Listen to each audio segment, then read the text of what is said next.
que é coisa de rico ou coisa de pobre? Por que uma mesma bolsa na mão de uma pessoa pode parecer que ela tem muito dinheiro e que é uma bolsa legítima, ou na mão de outra pode parecer que ela tem pouco dinheiro e está usando uma coisa forçada, uma bolsa falsificada?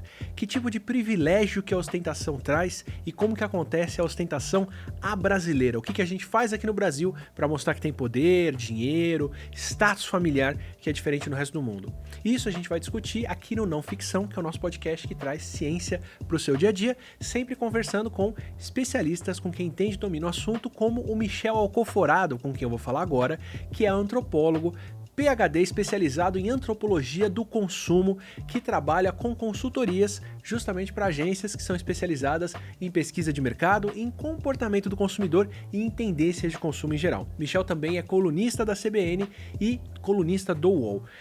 E antes de eu falar com o Michel, só queria parar aqui para agradecer quem possibilita tudo isso que a gente está fazendo, que são os membros do canal e o pessoal que manda, valeu demais pra gente. Muito obrigado pelo apoio de vocês. É graças a isso que a gente pode estar aqui conversando. Vamos lá.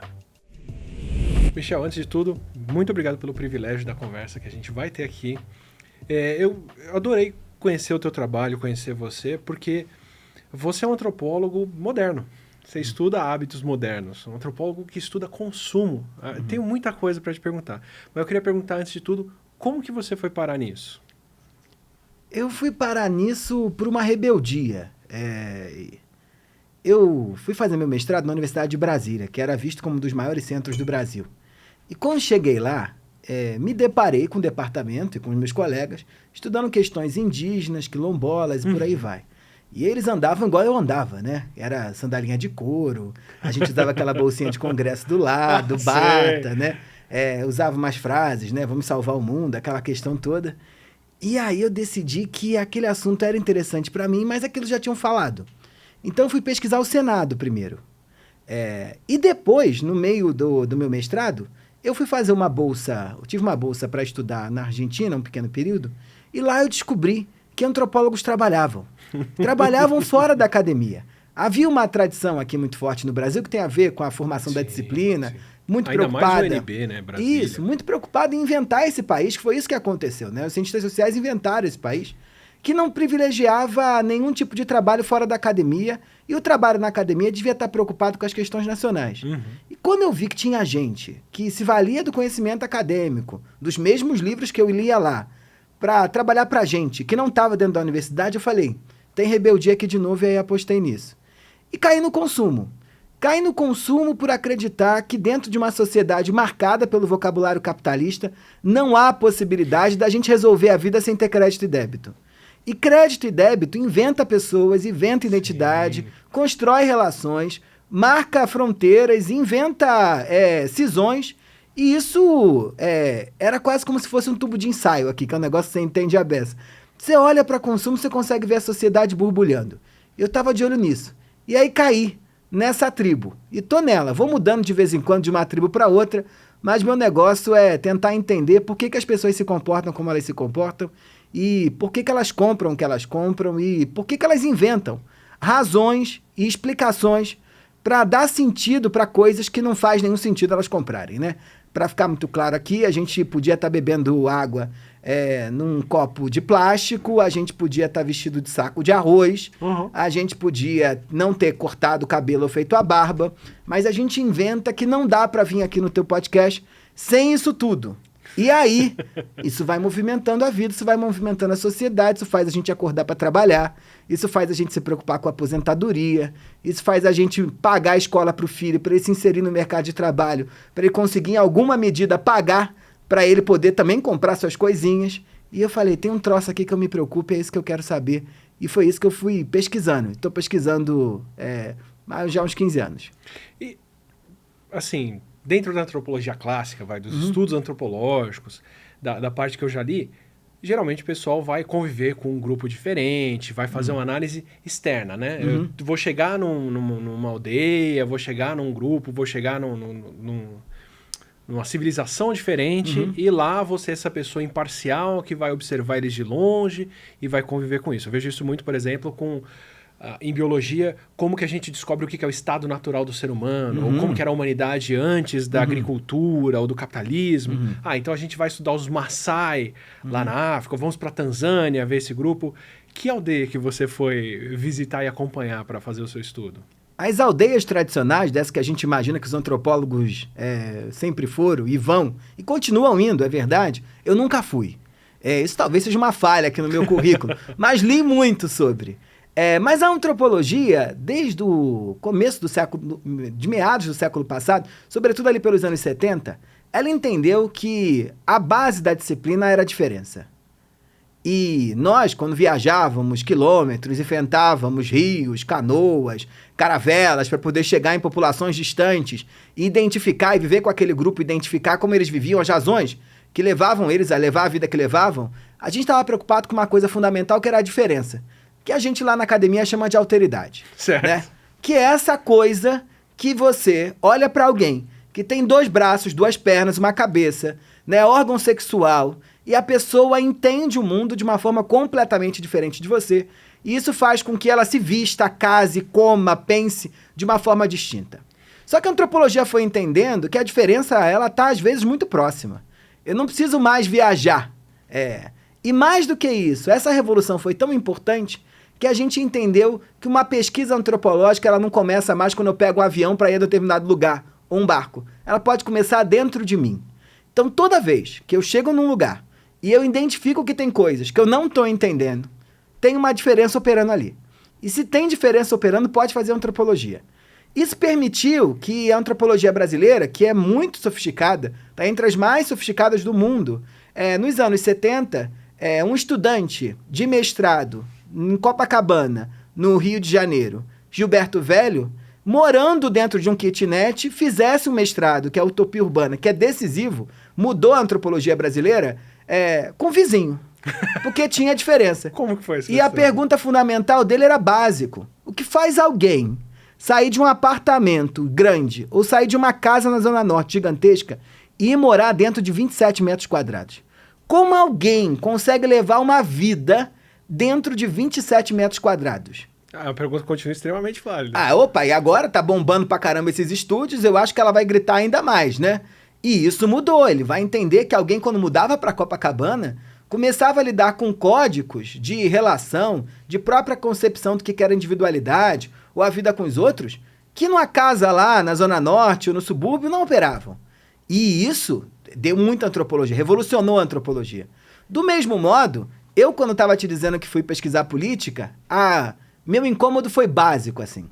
Era um tempo, ali 2007, 2008, eu estava andando pelos corredores do Senado Federal, e quando eu passo do lado de fora, tinha um Mão Santa, que era um senador do Piauí, famoso, porque ele tinha um bordão que ele dizia, no Piauí, umas coisas dessas. E eu passo do lado de fora e ele bradava, um ex-governador, 2 vezes governador do Piauí. Ou seja, o Senado é uma casa de gente muito importante, não é fácil virar senador. E aí o Mão Santa falava para as multidões. E eu passo pela tribuna de honra, assim, pela porta, entro no plenário, o plenário inteiro estava vazio, não tinha ninguém. E o Sarney, o José Sarney, que era presidente do Senado naquela altura, dava umas batidas de cabeça, assim, com sono. E eu falei, esse homem tá falando para quem? Na altura, quem não tem muito contato com a política pode imaginar que a TV Senado tem alguém preocupado com isso. Eu posso dizer para você que ela dá... Se tem TV que dá traço, lá dá menos de alguma coisa. Ninguém assiste aquele bagulho. E é uma pergunta antropológica que surge ali o que faz alguém que é ex-senador ou ex-governador, que falou para multidões, ganhou 2 eleições, ganhou um cargo de senador, que é um cargo majoritário, ou seja, está acostumado a falar para milhões de pessoas, sobe na tribuna para não falar para ninguém. Porque nós estávamos acostumados sempre a falar para pessoas, né? Eu tô aqui falando contigo, você tá falando comigo, porque a gente parte de um pressuposto que no dia a dia a comunicação é sempre eu que falo, que sou emissor, construo uma fala, te envio essa mensagem, você decodifica aí na sua cabeça e entende. Só que a gente consegue falar sem precisar comunicar. Porque na política a fala, ela faz, ela não comunica. E na política, a gente, na vida cotidiana, a gente fala para alguém, né? Uhum. E eu espero que você me entenda. E eu tô sempre catando ali alguma pista de que você tá me entendendo. Quando eu tô falando de política, a gente às vezes fala para não falar para ninguém. Mas a fala funciona. Por exemplo, eu tô Por exemplo, intrigado aqui. No tempo que o Brasil ia dar certo, o Lula era presidente, Lula 1, 2, sei lá qual Lula. E aí, uma amiga minha me chama para uma formatura da turma do Itamaraty lá, que é aquela gente que tem 3 sobrenomes, gente importante, né? O marido dela estava se formando, e eu vou a um jantar no Itamaraty, eu morava lá em Brasília, e o Lula sobe na tribuna lá para fazer o discursinho dele como presidente, e ele vira para mim e fala, ele vira para a multidão e fala um negócio que eu fiquei impressionado. Gente que fala línguas, né? Vários sobrenomes. Ele diz: vocês sabem por quê a cabeça da gente é redonda? A cabeça da gente é redonda para as ideias circularem. A multidão, DNA, que povo que herdeiro, veio de barco, como diria o presidente da Argentina, né? A multidão levanta, aplaude e diz: é isso mesmo. A cabeça da gente é redonda para as ideias circularem. Eu pirei, eu disse: não faz nenhum sentido isso. Mas funcionou. Funcionou. Do mesmo jeito que no nosso dia a dia, há determinados pedaços da nossa comunicação que a gente não fala para comunicar, elas só funcionam. Se eu decido que não venho aqui, e eu peço 1000 desculpas a você porque eu não vou conseguir vir, eu falo: Átila, me desculpe muito. Você do lado daí vai dizer: sim, Michel, te desculpo. Não dá para desculpar sem pedir desculpa ou sem ser desculpado. Como não dá para começar a namorar sem dizer: e aí, vamos namorar? E terminar um casamento sem ser: e aí, vamos separar? A gente precisa dessa fala, que é uma fala que faz coisas, e a política é esse lugar, como a publicidade é também. Nós aqui convivemos com isso.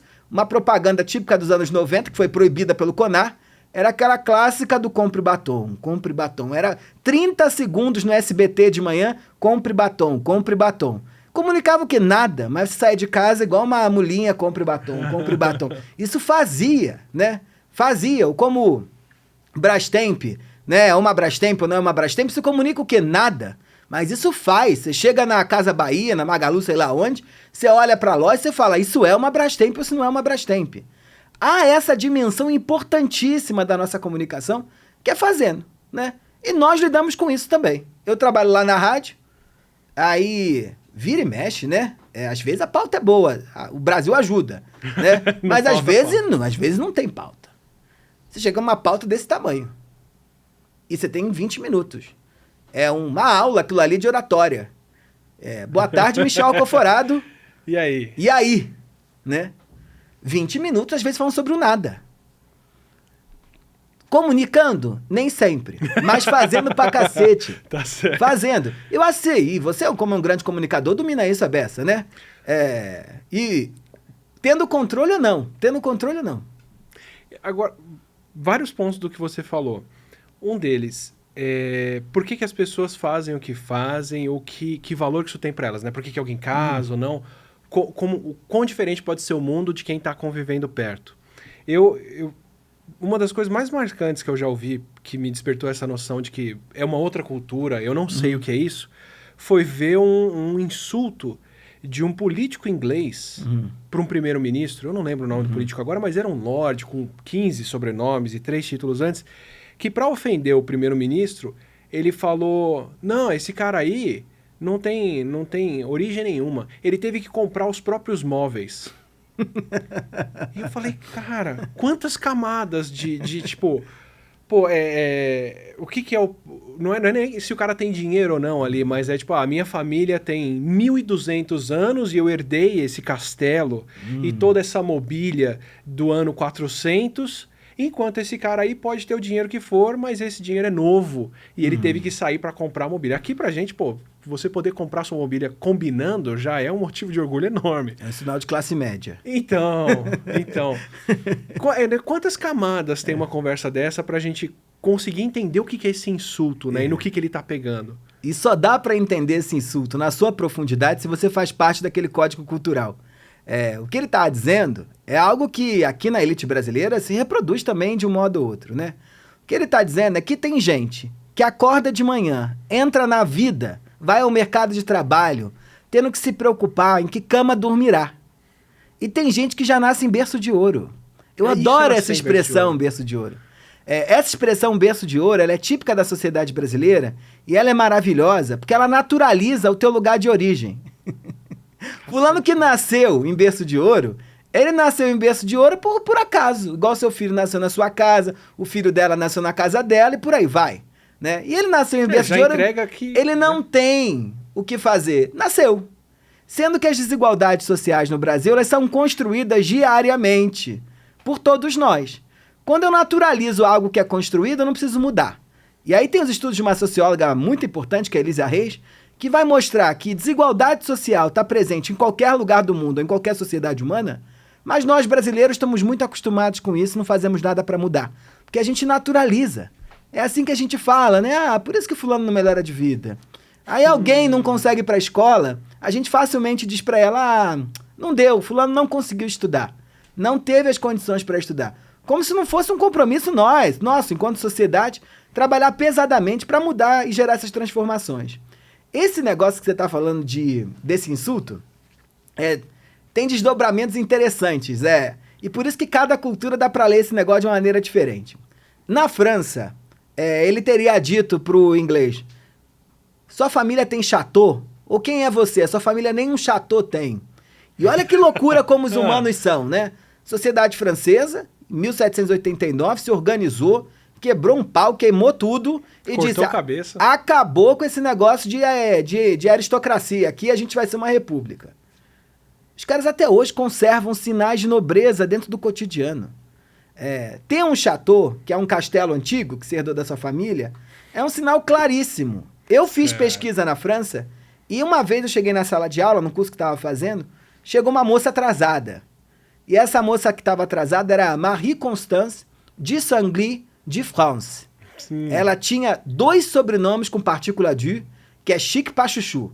Que é sinal que há muito tempo a tua família tem um naco de terra na França.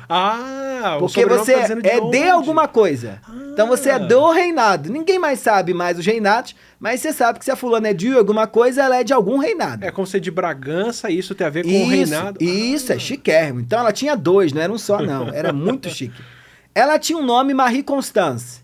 E Marie Constance era um nome católico composto, que foi uma homenagem à tataravó, essas coisas de gente que lembra muitas gerações, e era uma homenagem à avó dela. E ela chegou atrasada porque o chateau estava em reforma.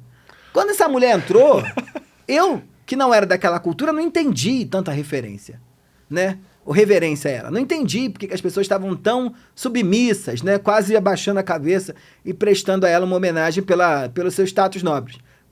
Mas os nobres franceses entenderam. Do mesmo modo, quando alguém chega com um carro importado num restaurante nos Jardins, facilmente uma nobrista sabe. Eu digo bem aqui no Brasil, quem entende de corte de terno é maître de restaurante. Me conta. O cara tá sentado lá. Chega eu e você, né? Chega eu e você com a nossa roupinha. Isso existe aqui, eu não vou citar o restaurante para não expor, mas existe aqui em São Paulo 2 cartas de vinho. Chega eu e você. Ele não vai te gerar o constrangimento de te mostrar vinhos que você não pode pagar. Ele no máximo vai falar pra mim, ó, tem o claro e tem o escuro. É isso, ponto, e né? Até onde eu conheço. Aí você finge até, né? A classe média se esforça. Eu brinco que vai aquelas vinícolas ali no Chile, né? Traz aquela taça, sacode, cheira, não sente cheiro de nada. Mas tenta simular a experiência. E aí, o cara olha pra tua roupa. Pelo corte da terno, pelo corte da lapela, pela qualidade do teu tecido. Ele sabe qual taça te serve, ou qual vinho te serve. E qual taça te serve também. A referência está posta. E a referência está posta e a reverência também. Do mesmo modo, alguém que anda com relógio X, com a bolsa Y, com um sapato X, está buscando esse tipo de marcação da diferença. É sobre isso que é a vida social. E eu acho que esse é um aspecto importante.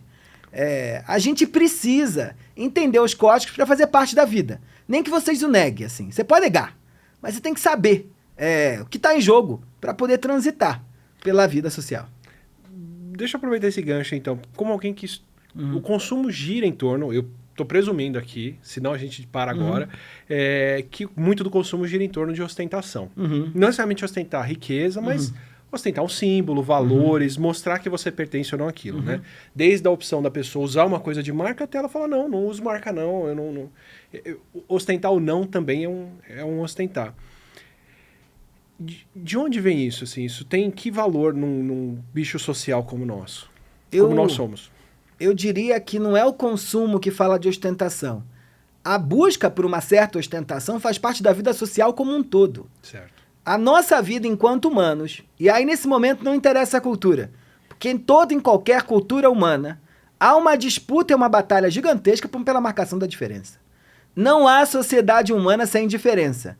Não é à toa que a gente está todo o tempo dizendo fulano é mulher, fulano é homem. Ou fulano vai lá e diz, não, eu não sou mulher nem sou homem, eu sou não binário. Né? Ou eu estou todo o tempo dizendo, esse é rico, esse é pobre, esse é bonito, esse é feio. São caminhos e estratégias que determinados grupos se valem para poder dizer, olha, nós somos diferentes. A busca por essa construção de muros e fronteiras são fundamentais a qualquer dinâmica social. Não importa se você está entre os Yanomami ou entre as peruas do Oscar Freire ou do Shopping Jatacá, isso pouco importa. O que acontece é que numa sociedade capitalista, o consumo ele é uma pontezinha fácil. Fica mais fácil, que tu sabe, para tu virar esse grande cientista que você virou, tu ralou pra caramba, né? Tu teve que ir pra graduação, fazer um ensino médio, depois entrou no mestrado, no doutorado, no pós-doutorado, leu, para você conseguir chegar aqui e dizer assim, eu sei o que eu sei, e eu sou o que eu sou. Agora, se você entra ali no shopping, pega o seu cartão de crédito, compra um Rolex, todo esse esforço gigantesco, você marca com isso, balançando pulseiras. Esconder meu relógio aqui. E que quer dizer muito também, né? Quando você decide, mesmo tendo dinheiro para ter um Rolex, ter um relógio eletrônico, um smartwatch desse aí, você também está comunicando que tipo de tribo você faz parte, qual tipo de grupo você está pertencendo, ou qual tipo de vínculo você tem.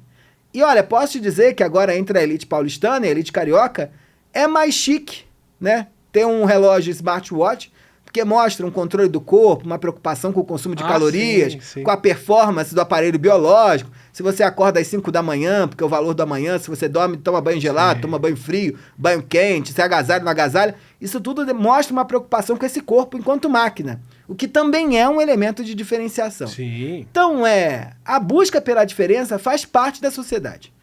E o consumo é só um atalho para facilitar que a gente construa essas fronteiras de um jeito mais eficaz e mais fácil, comprando. Quer dizer, quando o pessoal critica o capitalismo, apontando o consumo, e vendo outras sociedades, para mim fica muito claro que, olha, esse é um dos sistemas onde a coisa se manifesta dessa forma, mas em todos os outros sistemas, as pessoas também criam camadas, criam distinções, dão status, criam privilégios, quem tem não tem acesso àquilo, posses, quem pode ou não pode tocar no objeto sagrado, seja sagrado pelo dinheiro, ou sagrado deidade mesmo, e por aí vai, né? Quer dizer, esse drive de hierarquização, ele é inerente, né? Não é um fruto... Ele se manifesta dessa forma agora, mas ele já vem de... O capitalismo é mais uma forma possível da gente operar e construir a diferença. Eu acho que esse é o ponto importante. E essa palavrinha que você usou na pergunta, que é ostentação, eu acho que ela é uma palavra super interessante para a gente deixar bem claro aqui para todo mundo que todo mundo ostenta. Se ostentar de algum modo é comunicar aos outros que eu estou marcando a minha diferença, todos nós, em alguma medida, seja em termos de diferenças de gênero, diferenças culturais, de classe, de status ou o que for, estamos ostentando alguma coisa. Porque sem a ostentação você não se inclui, não pertence. E não há ser humano possível vivendo isolado. A gente está sempre buscando a inserção dentro de um determinado grupo. Por que a gente diz que determinadas pessoas ostentam? É quando elas comunicam errado. Tá? O que eu quero dizer com isso? A operação da diferença, ela é dificílima. É um processo de grande conhecimento do que é a vida, para ela poder funcionar. Você chegar num restaurante e alguém se deslocar do lugar onde está para abrir a porta do seu carro, você é muito hábil. Ou para você chegar aqui, só olhando para sua cara, você conseguir ser reconhecido como um grande cientista, é muita habilidade. Isso dá um trabalho enorme, esse bagulho. Então a operação da diferença é um negócio delicado. Agora, com o que a gente acha que é a ostentação? A ostentação é o que nós antropólogos vamos chamar de categoria de acusação. Que é Que legal. Quando eu acho que alguém não está operando a diferença da maneira mais educada ou da maneira mais correta, socialmente aceita, eu vou lá e para desqualificar aquilo eu digo, fulano está ostentando.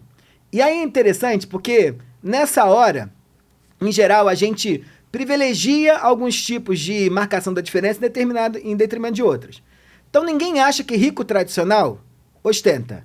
A gente, em geral, olha um rico tradicional e fala assim, fulano é tão simples, nem parece que é rico, né? E a gente questiona muito o comportamento dos novos ricos, dizendo, olha, esses caras aí ostentam e eles não sabem gastar o dinheiro deles. Tem duas questões que estão postas aí. Primeiro, é que você não está conseguindo ler a ostentação do rico tradicional. Ele está ostentando. Só que ele não está operando a diferença com você, que ele não vai perder o tempo dele contigo, né? Ou se não, ele está ostentando marcas que teu conhecimento tão reduzido não consegue nem perceber. Você está acostumado com as fáceis, né? As marcas que ele opera você não lê, aí você acha que ele é simples. E o segundo ponto importante é que quando a gente critica o consumo de alguém, nossa visão está sempre recheada de muitos preconceitos. Ninguém acha que ostenta, mas a gente está sempre apontando para os outros que os outros ostentam. Ninguém acha que seu próprio consumo é insustentável, e aí se relacionando com as pautas de sustentabilidade. A gente sempre critica o dos outros, né? Ninguém acha, por exemplo, né, que a própria maneira como leva a vida está errada. A gente apenas vive, mas a gente está a todo tempo apontando a forma como os outros pensam, vivem, se comportam como uma forma não correta, não sustentável, ostentatória. Então, toda vez que eu procuro pensar um consumo dentro do próprio grupo, com a lógica do próprio grupo, a ideia de ostentação enquanto categoria de acusação se esfacela. E a gente começa a ver sempre essa questão de como é que esses caras estão marcando a diferença e estão se esforçando para mostrar que eles não são igual aos outros. Vou aproveitar esse gancho da hierarquia e da ostentação para trazer o meu viés de ciências biológicas aqui. Se eu forçar a barra, você me fala. Tá. Em outros primatas, em chimpanzés, por exemplo, hierarquia e saber a sua camada social é questão de vida ou morte. Né? O chimpanzé que come antes do grupo dominante, que está acima dele, que não abaixa a cabeça, que bate num filhote, que ele não podia bater ou coisa assim, ele morre ou é expulso do grupo. Então ele tem que estar muito atento o tempo todo para quem fala com quem, para quem que eu presto respeito, para quem que eu não presto. E uma das coisas mais... Tem uns experimentos muito legais, que se você quer prender a atenção de um chimpanzé, é você inverter a ordem social. Então, um grupo está interagindo, fazendo uma coisa, comendo aqui, tem outro grupo lá longe. Aí você toca um som daquele grupo lá longe para esse aqui, e é uma fêmea dominante dando um esporro no macho. Super tranquilo. Ninguém mexe a cabeça. Agora você toca uma fêmea dominante sendo submissa para uma fêmea que não era dominante, todo mundo para ouvir, para olhar. Todo mundo vai acompanhar. Eu já ouvi de quem estuda, de primatologistas, que o pior erro que um primata pode fazer, que um macaco pode fazer, é ser obediente a quem é submisso. Porque aí ele entrou nessa, todo mundo que manda no submisso agora manda nele. Então é o tempo todo demarcando, né? Eu posso, eu não posso, eu sei, eu não sei. Quanto disso você vê ao redor de consumo e dessa sinalização, dessa demarcação de até aqui vai o seu privilégio, essas pessoas têm mais privilégio que você, por exemplo? Eu gosto muito da ideia e da provocação enquanto um condicionamento imposto pela natureza sobre a cultura, tá? Mas eu não posso pensar isso como determinismo. Perfeito. Então, eu posso concordar que os primatas, de uma maneira geral, também estão preocupados com hierarquias, igual as abelhas devem estar também, não sei se as moscas estão, ou os jatos também. Mas a riqueza como eu respondo a esse condicionamento biológico é que a gente precisa de algo que é básico para a humanidade, que é a cultura. Certo, né? certo. Então, porque se fosse só por uma razão biológica, eu em Yanomami, sei lá, uma pessoa no meio do Japão, estávamos respondendo às questões de hierarquia do mesmo modo. É verdade. Estamos todos preocupados com hierarquia, de algum modo. Todos, né? Uns mais, outros menos, ou acionando ou performando isso de maneiras distintas. Mas, de certo modo, é a cultura que gera essa complexificação na resposta que a gente dá. Do mesmo modo, né, todo mundo, né, sendo animal, tem fome. Mas alguém no Japão às 7 horas da manhã come um negócio, alguém na França come outro, alguém no Brasil, e agora tá essa moda que o pessoal toma um pó de academia e acha que aquilo é comida, né? E coisas que ninguém achava no passado. Então, eu não tenho a menor dúvida de que o nosso homem, né, o nosso humano, e aí eu não sei nem qual é a minha palavra, mas a nossa natureza, de certo modo, gera perguntas fundamentais para a cultura. Mas o que me interessa como antropólogo é como cada grupo social está resolvendo aquilo de maneiras muito distintas. Dentro de uma mesma sociedade. Sim. Porque, óbvio que brasileiros e japoneses resolvem as questões hierárquicas de jeitos distintos. Mas na minha própria casa, a gente resolve de maneira distinta. No meu próprio prédio, a gente resolve de maneira distinta. Em disciplinas diferentes, a gente pensa de forma distinta. Você sabe que quando eu saí da academia, e fui trabalhar no mercado, né? Ajudar marcas. Academia e universidade, A não academia que come o pozinho. Não, essa não. Essa eu frequento pouco, dá pra reparar. Mas da universidade, o que mais me chocou era a hierarquia. Como a dinâmica de construção do saber, ela era muito distinta. E eu tive que passar por um processo de ressocialização. Sim, do mesmo modo sim. em que no doutorado eu sabia muito bem em que momento que o professor falava, em que momento que ele não falava, como eu articulava as palavras, como não falava, né? Eu tive que aprender a mesma coisa no mercado. E o mais interessante é que nesse processo de aprendizado chegou um momento que eu fiquei no meio do caminho. Né? A academia dizia, você fala igual jornalista. E jornalistas diziam, cuidado para não falar igual antropólogo. E o texto era a mesma coisa. Eu escrevia a tese, a orientadora dizia, você tem pedaço da sua tese que parece texto de jornalista. E aí outros pedaços, quando eu tô lá agora mesmo, né, que tô escrevendo o livro, aí a moça que me ajuda como leitora crítica diz para mim, frases curtas, Michel, falta frases curtas, você precisa de, para que essas frases desse tamanho? Porque tô nesse processo de ressocialização. Então a cultura é um negócio que nos dá uma plasticidade que não permite que a gente invente verdades universais. E eu acho que esse é o principal sabor, o principal tempero que a antropologia traz pro nosso debate, que é como diante daquilo que é universal, a gente constrói de algum modo alguma especificidade, né? Aproveitando, como que a nossa cultura, então, é diferente de outras, assim? Tanto na linha de o que é o Brasil, mas, assim, alguém que estudou como se manifesta o consumo em outros países, em outras sociedades, como que é o consumo e a ostentação, ainda aproveitando o termo dessa dissonância, a brasileira? Como que a coisa acontece aqui? Porque pro inglês lá é ter herdado o castelo, ou o chateau. Aqui pega meio mal você ser de uma família que herdou escravos, né? Ou pelo menos abertamente pega mal. A gente usa os eufemismos, né? Então como que isso se manifesta aqui no Brasil? Legal. Porque essa distinção, né, essa construção de diferença, eu brinco sempre que há duas coisas que me perturbam. O primeiro, que o Brasil é o país mais doido, eu acho, dentre esses que eu conheço, e conheço país pra chuchu, que ao mesmo tempo em que todos nós estamos a todo tempo negando que somos ricos, então pode vir o IBGE dizer, olha, se você tem uma renda familiar acima de 10 mil reais, você faz parte dos 5% mais ricos da sociedade brasileira. Pode vir, né, o IBGE dizendo que se você tem uma renda familiar mais de 20 e poucos mil reais, você faz parte do 1% mais rico do Brasil. 1%. Eu olho para você e falo, você é rico? Você vai dizer, eu não. O que eu posso dizer para todo mundo ficar tranquilo é que quem ganha 30 mil não é rico, quem ganha 60 não é rico, quem ganha 200 não é rico. E já cheguei nos bilionários da Forbes, em entrevista, e perguntava, você é rico? Eles vão dizer, não. Eu tenho uma vida boa, com conforto. Rico não. Mas olha a loucura, esse mesmo lugar onde ninguém se vê como rico, tá todo o tempo. Eu, você, a empregada doméstica, a funcionária agora que está nos assistindo, o garoto que tem 18 anos, se esforçando para parecer mais rico do que é. Então, que contradição é essa de uma sociedade onde eu preciso colocar um anel para parecer que eu sou mais chique do que sou? Compro uma pulseira, invisto. Qual é a função disso? Nenhuma. Inviste, você compra um negócio, você se monta para parecer mais rico do que é.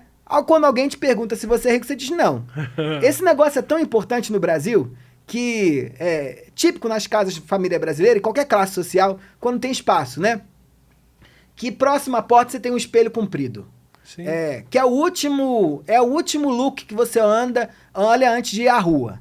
E aí é interessante que é muito clássico quando tem um evento importante, que as famílias brasileiras se organizem na frente do espelho e fiquem umas olhando para os outros perguntando, tô chique? Tô chique nada mais se você tá operando, se você tá parecendo mais chique do que é.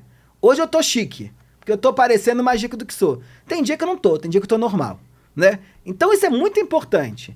E outro ponto que eu acho que é muito interessante pra gente pensar é que a gente no Brasil não inventa a identidade de rico, a diferença com dinheiro. Dinheiro é um tema proibido no Brasil. Eu posso saber qualquer coisa da sua vida. Você chora, né? Diz que falou na análise, você abre seu passado, você mostra que, sei lá o que, teve um dia péssimo ontem, mas se eu chegar para você em algum momento e perguntar quanto você ganha? Nunca, jamais. O que coloca um dilema gigantesco sobre a construção da diferença baseada em classe. Porque não é dinheiro que gera a diferença aqui. E o que opera a diferença no Brasil? Coisa. As pessoas, no Brasil, elas enfrentam uma batalha cotidiana para comprar coisas de rico. Uma batalha cotidiana. Não importa a sua classe social, e não estou falando que todo mundo quer comprar um Rolex. Mas, a partir do ponto de vista que você está no teu lugar social, você está sempre querendo alguma coisa a mais. E essa coisa a mais é que você tem a prova de que vai mudar a sua vida. Você acha que vai ser mais bem tratado, você acha que vai ter privilégio, você acha que alguém vai lembrar mais de você, por conta do acionamento desse tipo de coisa que vai dar para os outros a percepção de que você é rico. E, de outras palavras, que vai fazer você operar a diferença. É tão interessante esse negócio que as coisas aqui são tão decisivas que a vida da classe média, dos mais pobres ou dos ricos, gira em torno do pensamento das coisas. E a gente atribui esse status a isso, né? Você falou, me veio na hora assim, eu tinha um Celtinha, já estou usando o diminutivo, o Celtinha, e eu tive um problema na chave dele, que era aquela chave com código para destravar o carro, levei num chaveiro, tinha visto um preço ali no chaveiro, estava esperando para fazer a minha, e por coincidência a pessoa na frente foi buscar uma chave que eu vi ela pegando uma chave igual. Aí o chaveiro falou, R$90, na época em que, sei lá, R$30 era muito. Hoje em dia, bom, né? E chegou na minha vez, eu cheguei, eu não estava preparado para pagar isso. Falei pro chaveiro, não, quanto que é para fazer essa chave aqui? Ele é 30. Aí eu, mas... Não, aquela ali é uma chave de Vectra, é um carro de doutor. O seu é 30, não tem problema. Quer dizer, é o mesmo serviço, a mesma coisa, mas por ter um carro de doutor... Mas a moça do Vectra ia ficar muito chateada se ela estivesse pagando 30 igual você com o Celta. Isso é tão doido que é interessante que aí certamente tem alguém ouvindo a gente aí dizendo, mas isso aí é pra gente que é fútil, né? Isso é pra gente que tá preocupado, eu não compro nada. Querido, não há como viver numa sociedade capitalista sem comprar nada. Todos estamos a todo tempo. Mas eu sou vegano, eu ando de bicicleta pela Vila Madalena, eu faço yoga, hot yoga de manhã, isso é consumo. Total. Não, eu vou fazer um mochilão pela Índia, com Hare Krishna, sei lá da onde, nós vamos acender incensos de macadâmia, do Nepal. Isso é consumo. E quando você acha que um consumo é mais apropriado do que o do outro, você está moralizando, não entendendo. Então, todos nós no Brasil, a todo tempo, estamos disputando coisas. E não é porque elas marcam status. Eu digo que as coisas, e aí pode parecer até um passo mágico, mas tem um tom de mágica, porque a vida social, ela tem essa força mágica muitas das vezes. As coisas, elas têm um papel de te catapultar. Elas te empurram para determinados lugares que sem elas vocês não chegam. Então, vou te dar um exemplo básico de carro. Eu, durante a pesquisa, e olha, estou pesquisando esse bagulho tem 12 anos. Durante a pesquisa, num hotel chique de São Paulo, desse que o pessoal gosta de ir para poder tomar drink, sei lá o quê, eu comecei a reparar, investigando, que o valet sabia facilmente qual era o carro que tinha blindagem e qual não tinha. Na hora que o carro dobrava a curvinha assim da rua e entrava no pátio do hotel, eles olhavam muito fixadamente para o peso da lataria sobre o pneu. E ali ele identificava se aquele carro era blindado ou não. Se seu carro fosse mais baixo, porque o peso da blindagem é altíssimo. E olha que loucura. Quando seu carro era blindado, você ficava mais próximo à porta. Isso fazia o quê? Isso mudava a sua vida. Porque na hora que você descia bêbado do restaurante, o seu carro saía antes do que de todo mundo. Do mesmo modo, quando você chega com um terno bem cortado, você recebe uma carta de vinho diferente. Quando você chega vestido apropriadamente para um determinado evento, você é atendido de forma diferente. Aquela coisa que eu adoro dizer, né, que é um ditado popular, mas faz todo sentido, né, no Brasil, de que dinheiro chama dinheiro, é fundamental aqui. O dinheiro chama dinheiro porque na medida que você tem dinheiro, você opera a diferença com mais facilidade, e quanto mais diferente você é, mais dinheiro vem para sua conta. O que a gente colhe de benefício com essa ostentação? O que a gente colhe de benefício com essa ostentação é a inserção, que é a grande batalha humana. Que benefício é esse que a gente ganha quando ostenta? Esse benefício, quando a gente ostenta, é uma vida recheada por privilégios, é uma vida onde as pessoas te tratam bem, é uma vida onde as oportunidades aparecem, é uma vida onde você olha para mim e você reconhece que eu, como disse o presidente da Argentina, quem veio da selva e quem veio de barco. É uma vida, essa lógica. Hoje, tem vários manuais de distinção dentro da sociedade brasileira. Passaporte. Essa loucura brasileira. Ai, meu passaporte italiano, meu passaporte espanhol, meu passaporte português, meu passaporte sei lá da onde. Ai, fulano gasta, agora tá na moda, eles ficam 4 meses na Itália porque fazem um processo por lá, e isso é muito maravilhoso. Um processo que não é legal, assim, no sentido estrito da coisa. Mas olha quanta distinção você tem aí, né? A pessoa para a vida dela, fica 4 meses na Itália, o homem bate na porta, ela diz, eu moro aqui, né? Tô aqui, ela mente, e ela volta pra cá, ela diz, fiquei 4 meses na Itália pra conseguir resolver os processos da minha família e não sei o quê. Isso gera distinção pra caramba, isso muda a vida. É isso que faz, por exemplo, quando tem uma disputa de vaga, de promoção na empresa, quem você acha que tá apto a assumir o cargo a ser promovido, em geral, quem opera muito bem as coisas de rico. Esse ponto é importante. É aqui que a gente reproduz a desigualdade no Brasil. Os impostos, a não doação, a alfabetização péssima da população, o baixo investimento em educação, é só reflexo desse modelo de sociedade, onde a gente risca no chão quem tá dentro e quem tá fora.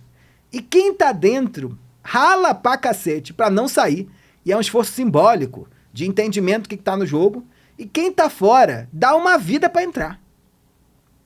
A maneira como o Estado brasileiro vem sendo, desde do século XX, né? Os estudos de patrimonialismo, essas coisas todas, onde as pessoas confundem família com Estado desde sempre, nada mais é do que um reflexo dessa maneira como a operação ela opera aqui. Porque você tem privilégio. Um privilégio que é um retrato claro da marcação dessa diferença. Olha que loucura. Esse negócio do ônus e do bônus tem fases, né? Agora esse vinho porque o dólar tá caro. Mas eu comecei a fazer pesquisa com rico, era no tempo dos outlets. Sim, o dólar 2 para 1. Dólar 2 para 1, dólar 1,80, dólar sei lá quanto. Milhões de brasileiros entravam nos outlets de Nova York e de Miami para comprar alucinadamente. Uma pesquisa do Credit Suisse mostrava que, em média, um brasileiro gastava $6.800 em compra. E era a calça da Tommy, cueca da Tommy. Média? Isso. Olha a loucura. O cara comprava tudo. E ele comprava tudo e ficava desesperado com as coisas. Aí surgiam os boatos. E o mercado americano foi se adaptando para conseguir dar conta dessa gente preocupada com coisa. O primeiro boato era de que os carros eram assaltados. E eu fui para departamento de polícia na Flórida para ver quantos carros tinham sido assaltados. O carro com as compras lá? Sim, isso. Acreditava-se, né? Os brasileiros acreditavam que quando você deixava suas compras, alguém ia levar. E aí eles começaram a deixar o carro no valet, que custava $20, sei lá, sendo que você podia deixar de graça. E eles pagavam felizes. Isso justificavam e tiravam foto.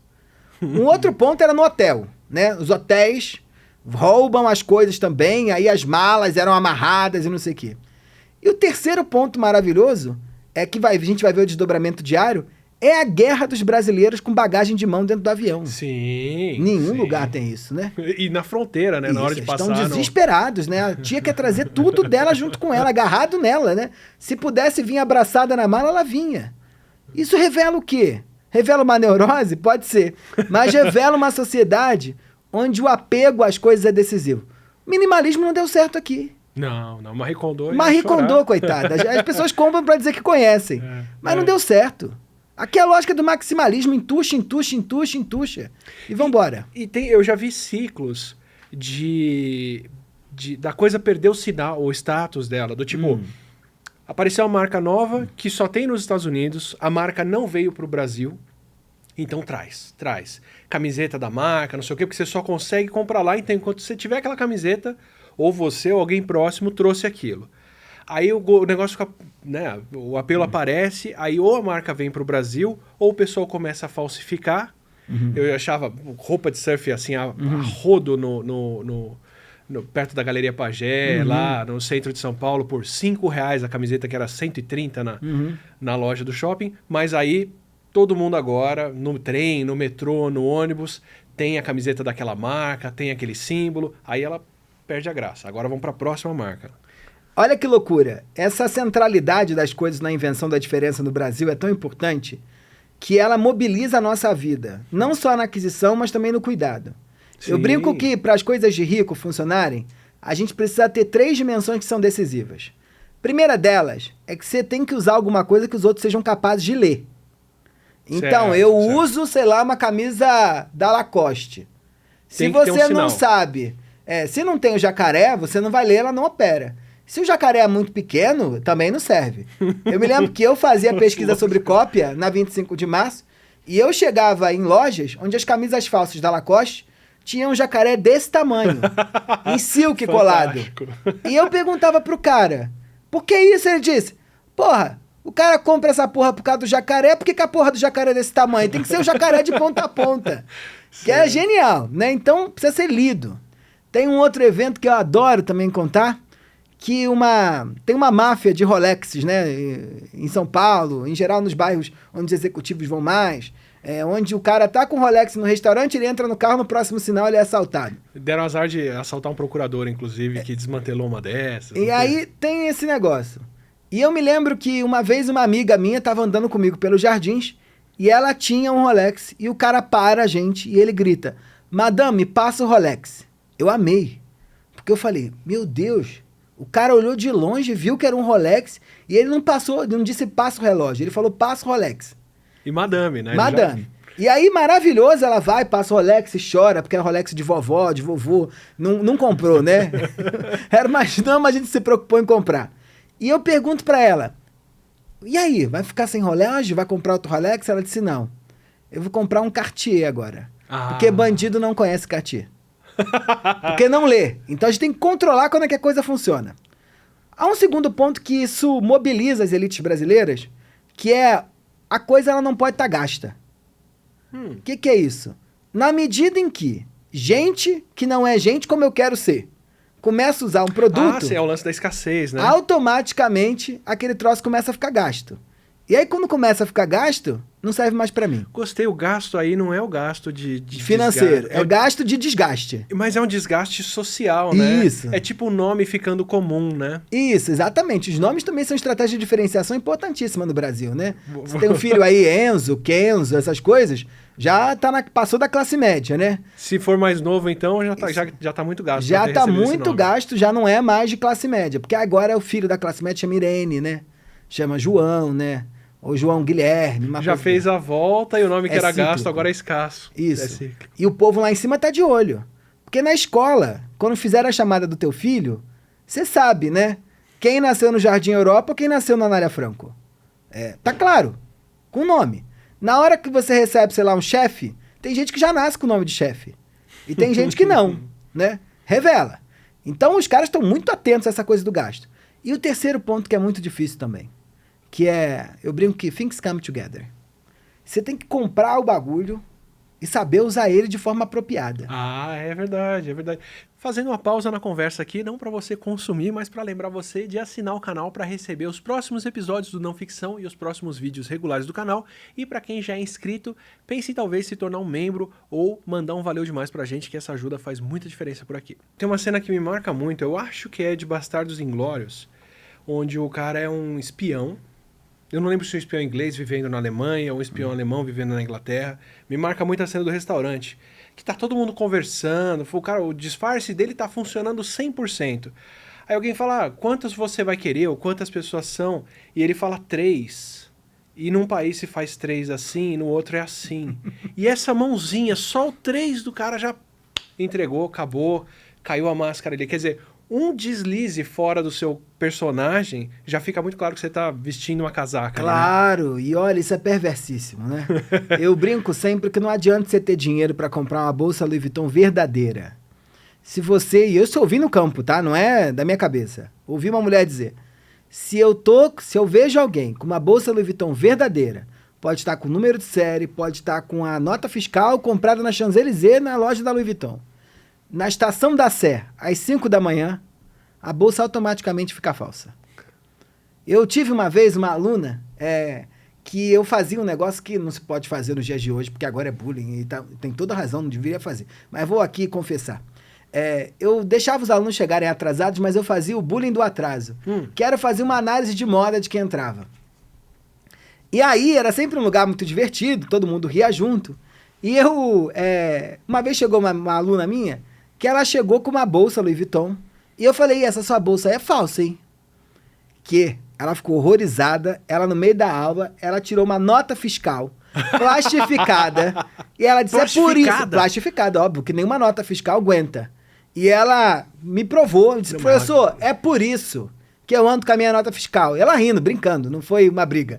Ela disse, é por isso que eu ando com a minha nota fiscal, pra ninguém duvidar. Ó, aqui, ó, comprei na França, a minha Louis Vuitton é verdadeira. E eu disse pra ela, querida, pouco importa, não é sobre isso. Não é sobre isso.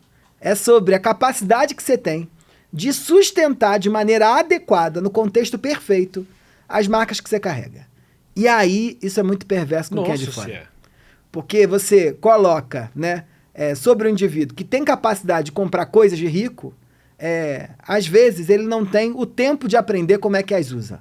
E mesmo se aprender, sempre vai ser um estrangeiro. É vela a diferença. Eu lembro sempre que é engraçado que mesmo quando você tenta fazer essa reprodução do hábito do ricos, se você não é, você automaticamente revela, igual você fez aí no dedo.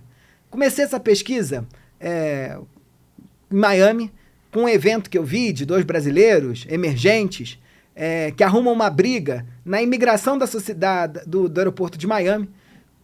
Eles chegam para ficar 2 semanas no Faena, que é um dos hotéis mais chiques de Miami Beach, sem nenhuma mala. A moça tinha uma bolsa, que ela carregava assim, o moço tinha uma mochila, e o homem pergunta na imigração, eles na minha frente, quanto tempo vocês vão ficar em Miami? Eles dizem 2 semanas. E o homem me diz, cadê as malas? Eles disseram, a gente não trouxe mala, nós vamos comprar tudo. Tudo. Tudo. Cueca, pasta de dente, calcinha, tudo. O agente não entende aquela porcaria, manda eles pra salinha. Eu sigo aquilo, não vou pra salinha, mas depois eu encontro eles na locadora do carro. E aí a gente troca telefone e eles me levam pra jantar em agradecimento, porque eu mediei lá um problema. Eles me levam pra jantar em agradecimento num restaurante em Palm Beach, que é onde o Trump aí tem o resort dele. Chegando lá, eu cheguei antes, eu sentei na parte de dentro. E era um restaurante que a classificação era ver e ser visto, que é maravilhoso, né? O cara não vai pela comida, ele vai pra ver e ser visto. É uma reprodução lá Paris 6, assim, é quando a gente estivesse pensando em 2023. E aí, chegando lá, eu sento na parte de dentro, eles chegam atrasados, e na hora que eles me olham, eles nem falam comigo, eles vão direto pro lado de fora e mandam um garçom me levar pro lado de fora, pra varanda. E aí na hora que eu sento, ela me diz, tadinho, né? Não sabe nem onde tá. Vem pro restaurante pra ficar na parte de dentro. E eu disse, ué, mas por quê? Ela disse, aqui fora a gente quer ver tudo, quer ser visto. E ao nosso redor, famílias de venezuelanos, babás vestidas de branco, motoristas, empregadas e não sei o quê. E na parte de dentro os americanos. Ali eu revelei minha diferença. Ali eu revelei que eu não sabia sentar naquele restaurante. Não adianta você ter cartão black, cartão amarelo, cartão que for.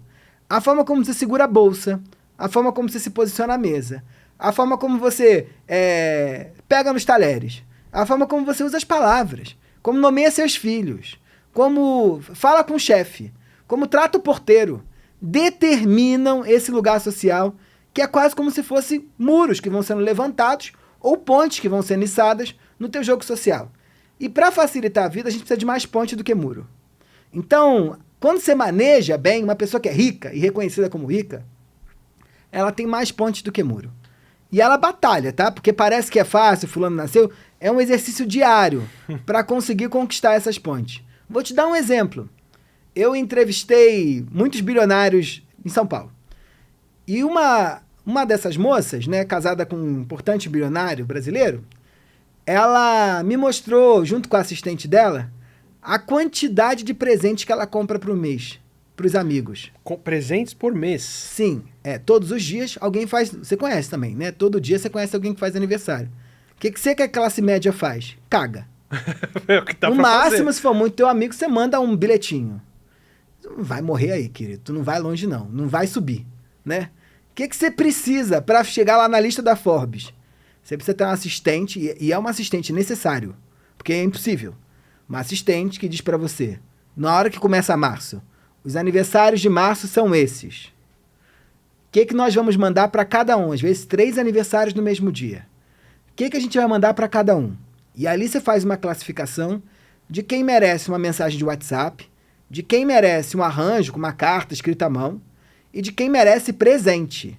E presente, eu estou dizendo, bolsinhas da Gucci, bolsinhas da Hermès, gravatas, sapatos Ferragamo. Tô aprendendo várias marcas aqui. É um trabalho. Isso é um trabalho. Porque se não faz, o negócio cai.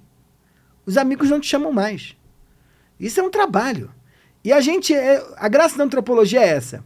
É que às vezes a gente olha para você assim, essa mulher coitada é uma inútil, né? Ela não tem, ela fica em casa, né? Qual é o grande dilema dela? Isso é um trabalho.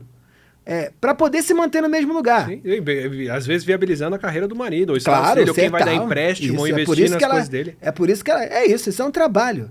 Do mesmo modo, a pessoa não pode sair da casa dela com uma barba fora do lugar, ou com o cabelo com uma raiz aparecendo, se ela pinta o cabelo, ou com uma roupa que não seja alinhada. Isso implica que o cabeleireiro vá à sua casa 3 vezes por semana. Sim. Para você, em nenhum momento, deu um incêndio na sua casa, você acorda pronto. Isso é um trabalho. É um trabalho imenso. Isso é um trabalho. E só é um trabalho por quê? Porque traz retorno. É como a história do gramado que eu tava vendo, né? Que quando um condomínio, nos Estados Unidos, por exemplo, exige que as casas mantenham o gramado aparado, é um jeito muito polido de você falar, não quero pobre aqui dentro. Porque no menor dificuldade financeira da pessoa, aquela grama vai ficar descuidada, né? Esse é o ponto número 1 dos falidos. Eu estudei muitos falidos também. Os falidos, você sabe, que há um desafio enorme na sociedade brasileira, porque aqui, como as coisas são muito importantes, você precisa manejar o vocabulário das coisas e do dinheiro. Se você... E é um equilíbrio muito delicado. Se você tem muito dinheiro e não tem coisa, é um inferno. Você é mesquinho. Mesquinho, roga uma praga em você, só atravessa a rua, cai. Não há maior xingamento. Eu brinco que tem 2 xingamentos terríveis na sociedade brasileira. Fedorento e o outro é mão de vaca. Uma pessoa que é mesquinha, mão de vaca, ninguém quer ser amigo dela. E como é que alguém vira mesquinho, mão de vaca? É alguém que tem dinheiro e não tem coisas. Então, fulano que tem dinheiro, ele precisa comprar coisas. Porque senão ninguém vai querer fazer negócio com ele. Ou ninguém vai querer encontrar com ele. No Tinder ele não pega ninguém. Pessoa apareceu na Forbes, sei lá, Forbes Under 30. Ou sei lá, o bagulho ganhou 1 milhão, sei lá, não sei aonde, antes dos 30. Ela leva você para comer coxinha na estação de metrô, é mesquinho. Mesquinho não sai dali.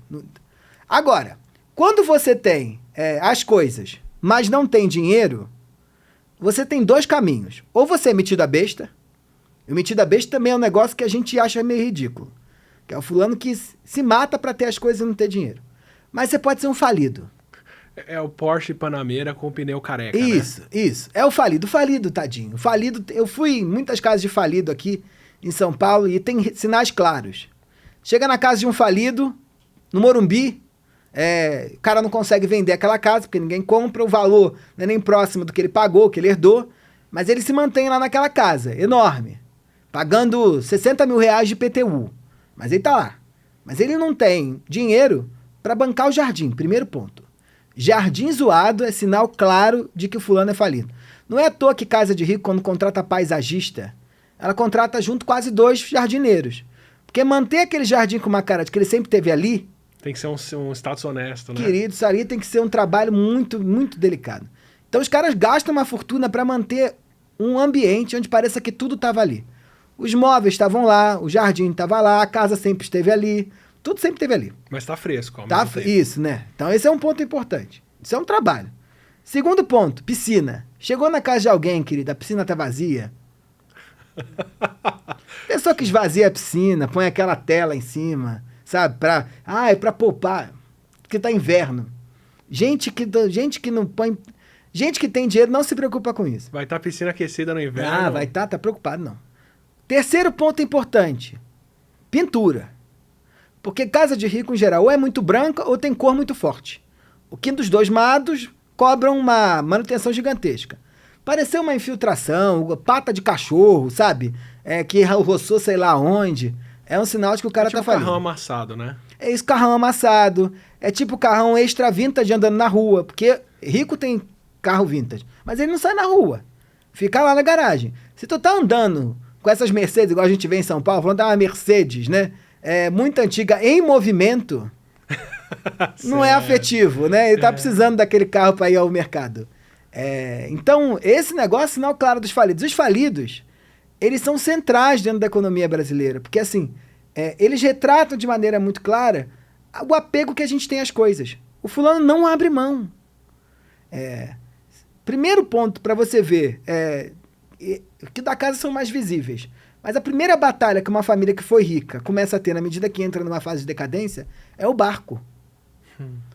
Pro cara deixar de pagar a vaga do barco, ele cortou. Ele tomava, sei lá, o whisky Blue Label, ele tá tomando Red Label. Assim, abrir a mão do barco, do seguro do barco, do cuidador do barco, da estilista de banco de barco, que tem isso, a mulher que separa, não, esse aqui é um cor específico, não sei o quê. A tendência do verão. A tendência do verão. Trocou de barco. Esse é um negócio absurdo. Então os falidos, eles não se livram das coisas. Não se livram. Ficam com aquele negócio lá, porque eles acreditam que as coisas ainda vão colocar eles em algum lugar. Eles acreditam que o relógio Rolex vai mudar a vida dele. Ainda estão contando com essas pontes, né? Eles estão contando com essas pontes. Porque na medida que ele se livra daquilo, ele é esquecido. E aí eu queria entrar numa outra coisa, que é da sinalização e da contra-sinalização, assim. Porque dentro desse espírito, né, então para você parecer chique, você tem que trazer isso, mas tem que ser na medida, tem que ser na hora certa, tem que ser tal coisa.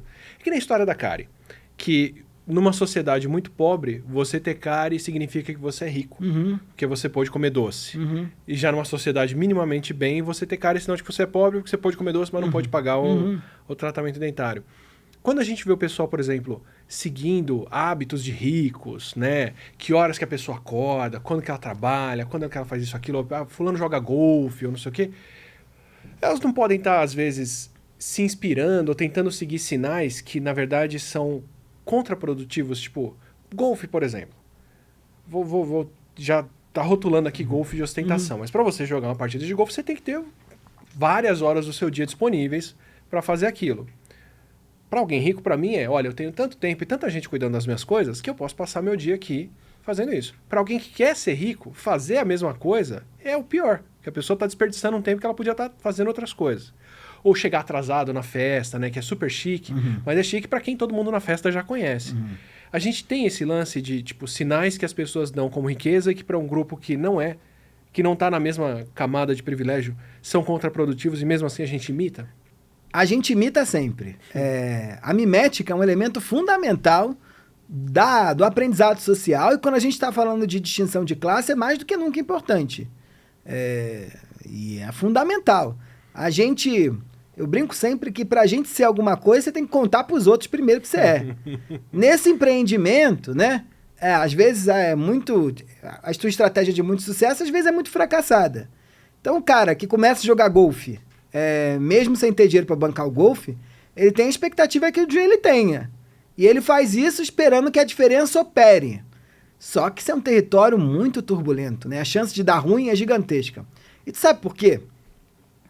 Ao contrário, por exemplo, das distinções, sei lá, de gênero ou outras étnico-raciais, que você tem a marca clara do que você é, socialmente reconhecido.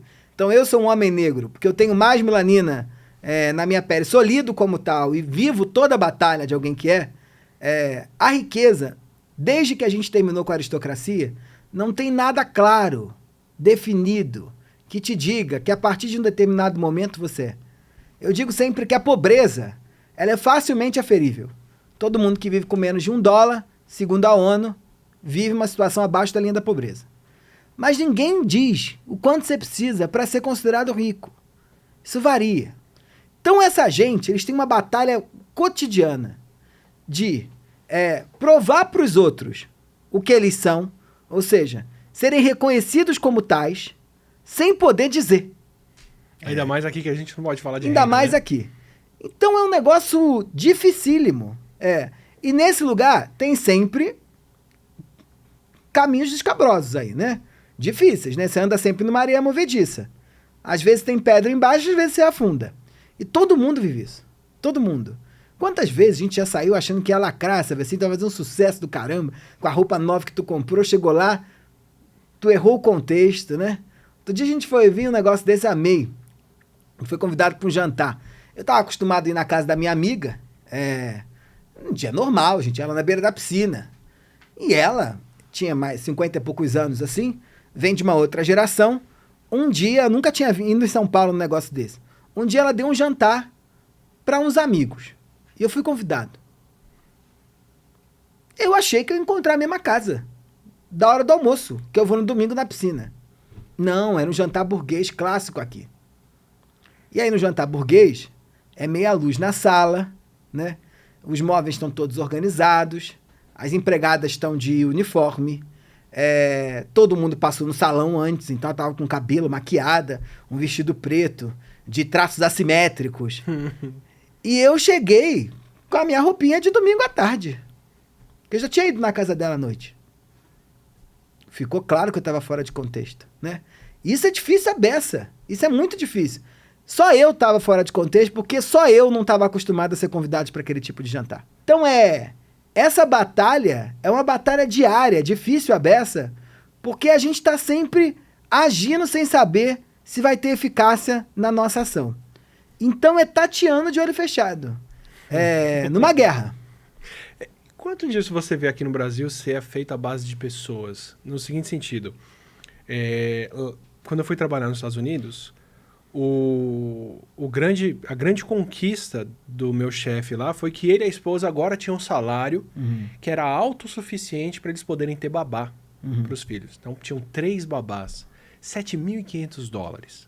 Assim, mesmo para quem ganha em dólar, é muita grana para conseguir bancar gente assim lá. Porque eles tinham um monte de criança e tinha 2 turnos, não sei o que. O resultado eles trabalhavam muito mais para ver os filhos muito menos, para poder gerar essa roda. Aqui no Brasil não, é muito mais barato você ter gente te servindo, fazendo as coisas, montando. Quanto você vê da ostentação aqui, ou dessa sinalização, não ser pelo consumo de bens, mas ser pelo consumo de serviços, de quem vai fazer o seu cabelo, a sua maquiagem, manter sua casa limpa, deixar a roupa de cama passada, essas coisas. E aqui no Brasil ela opera um pouquinho diferente dos Estados Unidos, tá? O que eu tenho sempre dito é que um dos traços mais recentes dessa ostentação ou dessa marcação de diferença nas elites brasileiras é a ideia de uma vida ocupada. Tá? Então, é clássico, você vai viver isso aqui. Quero levar o fulano. O fulano é muito importante. O fulano não tem agenda. Fulano às vezes está coçando o saco em casa, está tranquilaço. Mas ele diz, olha, Tilo, eu queria muito, mas eu não tenho agenda. Se você acha que alguém é importante, aquela pessoa tem agenda, você já fica desconfiado. Será que ela tem agenda mesmo? Ela mesmo? Será que ela é importante desse jeito mesmo? Fulano não tem agenda. Então a gente gera essa vida da ocupação. Eu te juro, não fazia ideia que você ia falar isso, mas eu acho muito mais fácil entrevistar um mega especialista internacional para o meu programa na TV Cultura do que entrevistar especialistas brasileiros. É muito mais fácil de conseguir um aceite e a pessoa no dia seguinte está dando entrevista do que chegar em alguém aqui. Muito ocupado. Eles precisam dizer para você que eles são ocupados. Eu sei porque eu convivo com essa gente, esses grandes especialistas brasileiros, e é interessante que tem um que eu conheço que o povo levanta quando ele chega e já antes dele começar a falar assim, não vou tomar seu tempo porque eu sei que você é muito ocupado. Essa ostentação desse tempo faz com que eles precisem de muitos empregados. E aí é decisivo esse negócio. O cara quer muitos empregados para poder dar conta disso. Tem uma entrevista, e aí posso citar porque é pública, se eu não me engano foi na Casa Vogue da vida, o Sig Bergamin, que é um grande arquiteto, né? Importantíssimo, reconhecido no mundo todo, ele diz que ele gostava mais de trabalhar no Brasil, ele tem casa em Paris, Nova York, sei lá onde, porque aqui ele tinha muita ajuda.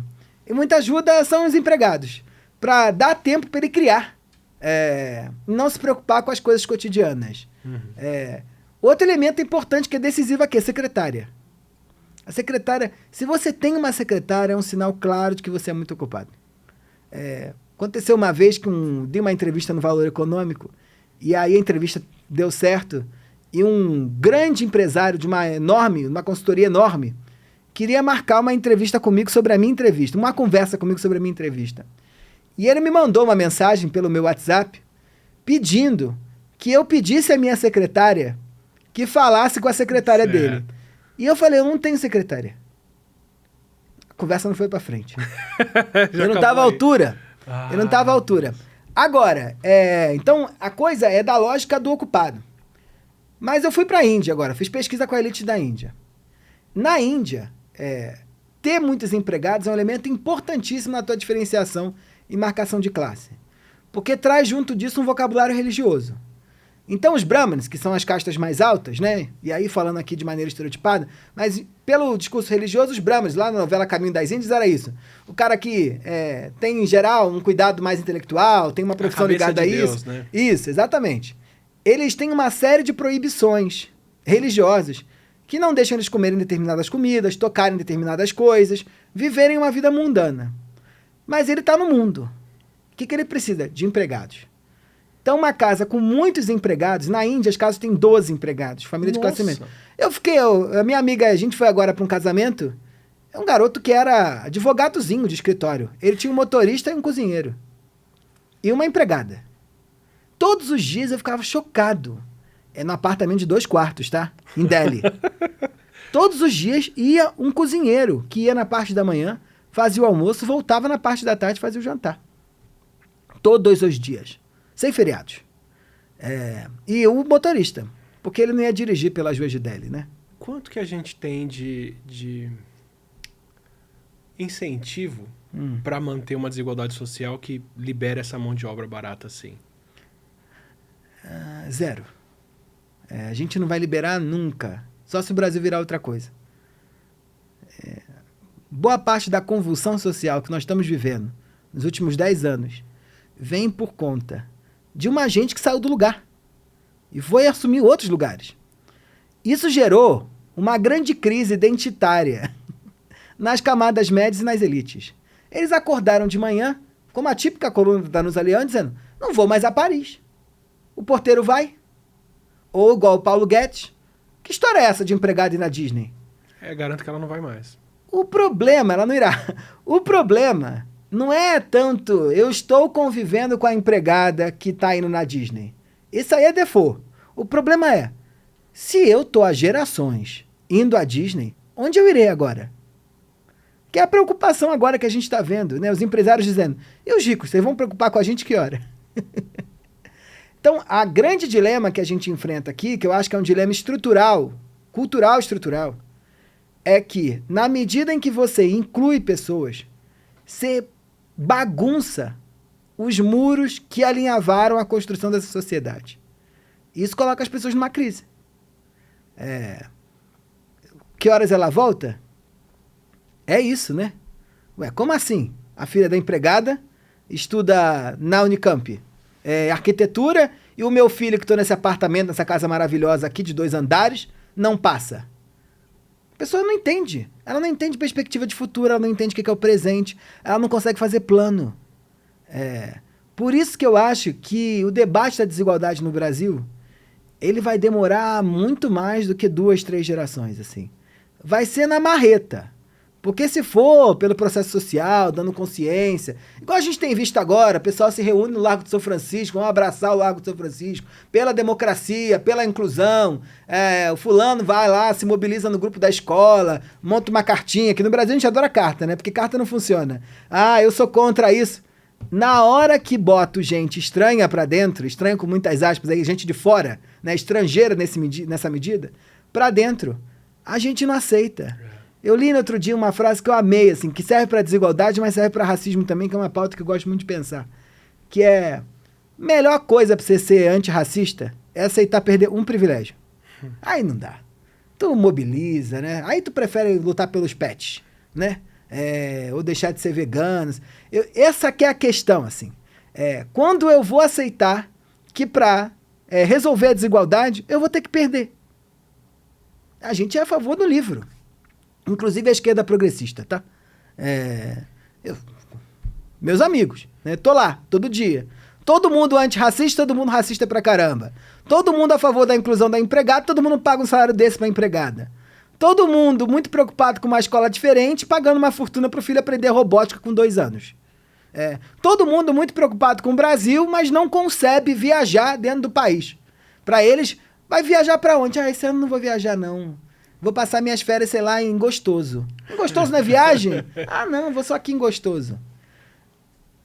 Todo mundo a favor do transporte público e de carro blindado. Se a gente não entender isso, não sei se vai mudar, não. Sinto muito isso, e não tanto na pele, já vou deixar claro por que eu não sinto tanto na pele, o quanto a gente aqui no país mantém essa separação, né, essa hierarquização. E eu tenho a impressão de que É ainda pior aqui e em outros países onde você tem uma mistura de população que veio de condições de desigualdade muito diferentes. Uhum. Porque uma coisa é o japonês rico tolerar um japonês pobre, que vai ter um sobrenome parecido, que veio da mesma região, que a diferença é que os pais vieram de uma direção e os pais do outro vieram de outra.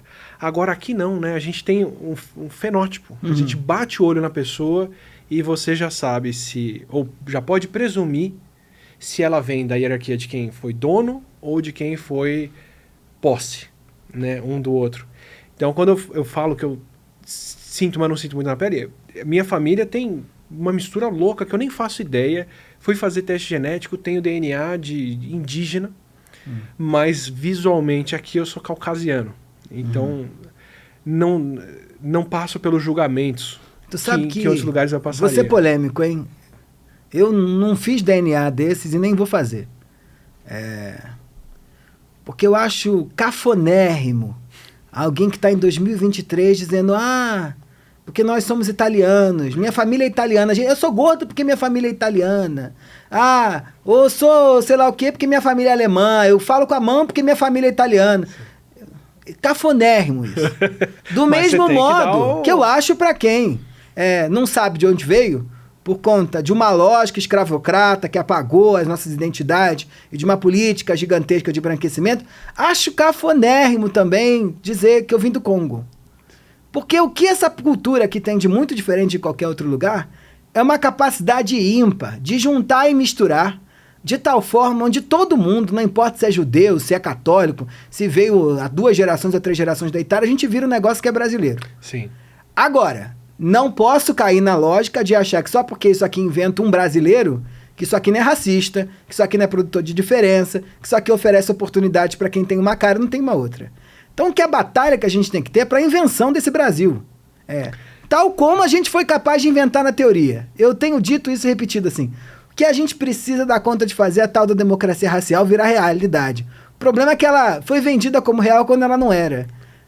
E eu falo isso, assim, eu acabei de ler o livro do Muniz Sodré, e eu adoro quando ele diz assim, não tem racismo no terreiro de mãe menininha. Não tem racismo na roda de candomblé. Não tem racismo na capoeira.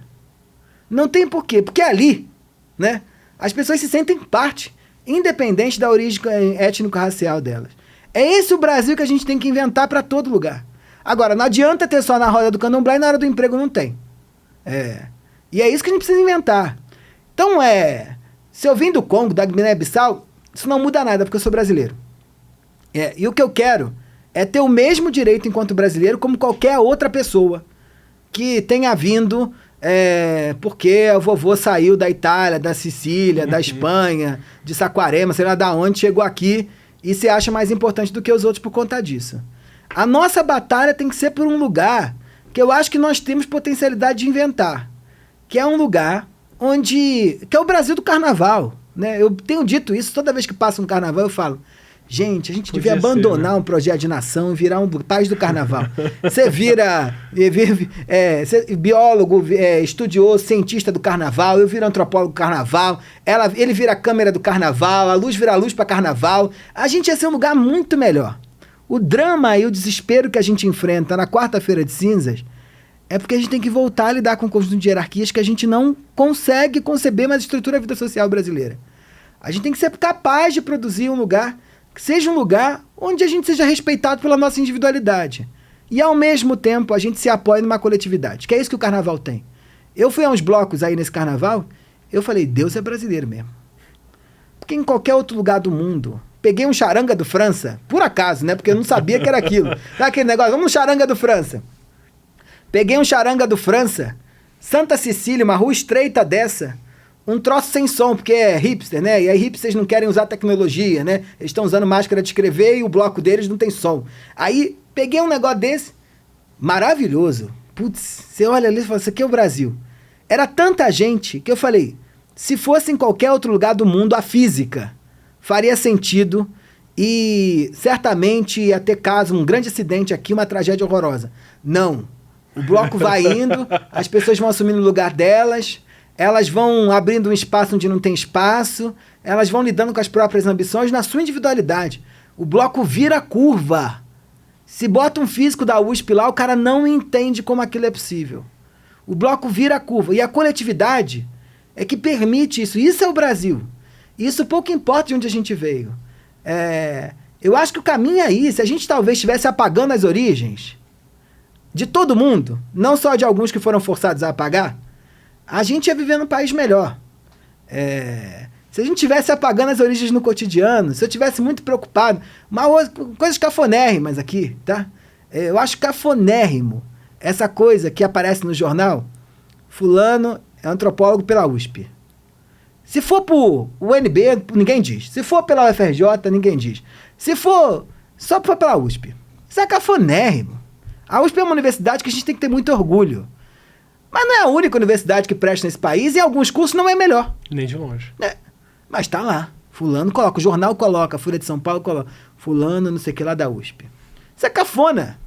Quer acabar com isso. Sobretudo num mundo onde a gente cada vez mais vem entendendo que os modelos tradicionais de educação, quando chega no mercado de trabalho, na inserção profissional, nem sempre dizem mais nada. Então tem que acabar com isso, né? Que só assim a gente vai ser revolucionário na invenção de uma nova sociedade. Vou fazer essa pergunta para fechar, então. Porque é isso, a gente tem esse lance das hierarquias, tem o lance dos status. Aqui isso se mistura com cor de pele. E num bolo onde um grupo tem uma cara, outro grupo tem outra cara e se identificam por isso, fica muito mais fácil de criar barreiras que soam como naturais e a gente naturaliza essas barreiras e preserva elas. Que arma cultural a gente tem para ruir, erodir um pouco isso? Assim, o cafona, transformar essas coisas em cafona, funciona? O que a gente pode fazer socialmente para promover ainda o status e a diferenciação do que é interessante e podar o que mantém desigualdades, por exemplo? Ou melhor, desigualdades improdutivas, desigualdades que... Eu acho que o caminho vai ser a gente apostar que as especificidades elas são individuais, mas elas precisam ser sustentadas por uma coletividade que inclui. Esse aqui é o país que aposta cada vez mais em menos, né? Eu vou botando vírgulas. E para se incluir é uma batalha gigantesca, né? Tem que mobilizar, tirar esforço sei lá da onde. E eu tenho dito que a gente precisa pautar a ideia de que uma cultura se constrói em conjunto. Há caminhos aqui, né? Por exemplo, nas questões de classe, eu vejo um movimento muito importante de começar a debochar de rico. Na cultura do mundo. White Lotus, essa Succession, Triângulo da Tristeza, mulheres ricas no Brasil. Eu brinco que tem 2 lugares que são muito agradáveis para os ricos. Que é quando você olha para eles e olha com admiração. Meu Deus, ela gasta 150 mil reais em presentes todos os meses. Vai um cabeleireiro na casa dela para ela não mostrar a raiz. Ou um lugar de denúncia, que eles adoram também, porque não muda nada. Meu Deus, ela gasta 150 mil reais e tem 40 milhões de pessoas passando fome nesse país. Esse é um lugar que é confortável para rico. Onde é um lugar que a gente consegue mudar alguma coisa? Deboche. A gente tem que debochar deles. Eu tenho que debochar de alguém que, tendo uma fortuna gigantesca, doa, sei lá, 10 cestas básicas para o litoral norte. Rir. É só rindo. Porque aí as coisas deixam de funcionar. Eu tenho que debochar de uma organização que coloca preto e pobre para dentro, mas coloca nos estratos mais baixos dessa empresa. Eu tenho que debochar de uma liderança que tem toda a mesma cara e continua falando de diversidade. E a gente tem que fazer essa gente virar meme. É só assim. É só rindo. Que eles vão começar a entender que não dá, né? Não dá para viver num mundo que alguém tem 1 trilhão. É muito estranho. Nenhum bi. Num bi. Você sabe que tem uma associação criada pelo Buffett e pelo Bill Gates que se chama Giving Pledge. Eles convidam bilionários no mundo, gente com mais de 1 bilhão em patrimônio, e a pessoa se compromete num documentozinho registrado em cartório, meia boca, publicamente, a doar mais de 50% da fortuna dela em vida. A gente só tem 2 brasileiros nessa lista. E aí, bom, vamos ter que rir. São 58 pessoas aptas a entrar na lista. Que a gente sabe. Que a gente sabe, tá? Mas tem 2 lá. Um é o Hélio Horn, da Cirela, que é sírio. Veio pra cá com 12 anos. E o outro é o David Velez, o Davi Velez, que é um colombiano que fundou o Nubank. Sério? Sim. Cadê os brasileiros? Vamos rir deles. Não é possível. Não é possível. Mas tem coisa que você compra com 2 bi que você não compra com 1 bi só. Tem... A grande disputa é, será que o dinheiro... Já escutei isso. Será que o dinheiro vai dar para minha família ficar confortável? Afinal, ninguém é rico, né? Ninguém é rico. Maravilha, Michel. Adorei a conversa, de verdade. Tem algum recado para as pessoas? Algum trabalho seu que você quer que elas procurem, sigam, acompanhem? Me siga nas redes sociais, @Michel Coforado. Eu tento botar as coisinhas lá. Perfeito, perfeito. Também tem o seu programa na CBN e... Coluna do UOL, coluna do UOL, sempre né? causando. Sempre. Causando. Fantástico. De verdade, aprendi muita coisa aqui, tô saindo com outra cabeça e é o melhor tipo de conversa para ter. Legal. Muito obrigado. Espero que você tenha curtido essa conversa. Eu aprendi muita coisa e com certeza vou sair daqui reparando muito mais no que as pessoas estão fazendo, no que elas estão sinalizando o tempo todo e muito mais autoconsciente de por que eu tô vestido assim, usando essas coisas, falando desse jeito, a quem que eu tô me referindo. Tem muita conversa legal pra gente ter ainda por aqui, então lembra de assinar o canal, assim você recebe os próximos Não Ficção e os próximos vídeos. E se você já assina, agradeço demais. Se você puder mandar um valeu demais pra gente ou se tornar um membro ou uma membra, isso vai fazer toda a diferença.